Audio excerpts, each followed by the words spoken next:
اس وقت پوری دنیا کے تقریباً 1 ملین کے قریب لوگ کورونا کا شکار ہیں، جس میں پہلے نمبر پر امریکہ ہے جہاں 1 لاکھ لوگ افیکٹڈ ہیں اور 5,000 لوگ موت کے منہ میں جا چکے ہیں۔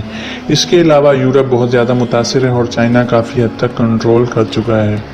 حال ہی میں امریکی جیل سے آزاد ہونے والے ایرانی سائنٹسٹ ڈاکٹر مسعود سلیمانی نے دعویٰ کیا ہے کہ وہ خلیات ساک یعنی کہ اسٹرم سیلز سے استعمال کرتے ہوئے کورونا وائرس سے پھیلنے والی بیماری کووڈ-19 کی دوا ایجاد کر چکے ہیں۔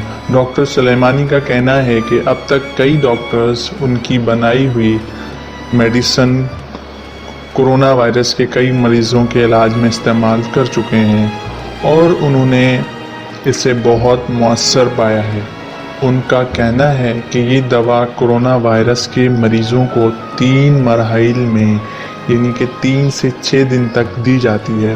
فی الحال یہ دوا طبی آزمائشوں یعنی کہ کلینکل ٹرائلز کے مرحلے پر ہے۔ ڈاکٹر سلیمانی نے مزید کہا کہ اس دوا کی حتمی منظوری بھی بہت جلد مل جائے گی۔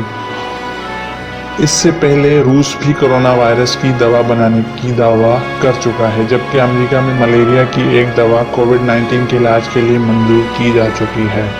واضح رہے کہ اس وقت ایران کورونا وائرس سے شدید متاثر ہے، جہاں اس وبا سے بیمار ہونے والوں کی تعداد 45,000 سے زیادہ ہے اور جبکہ اب تک کووڈ-19 سے وہاں 3,000 افراد جان کی بازی ہار چکے ہیں۔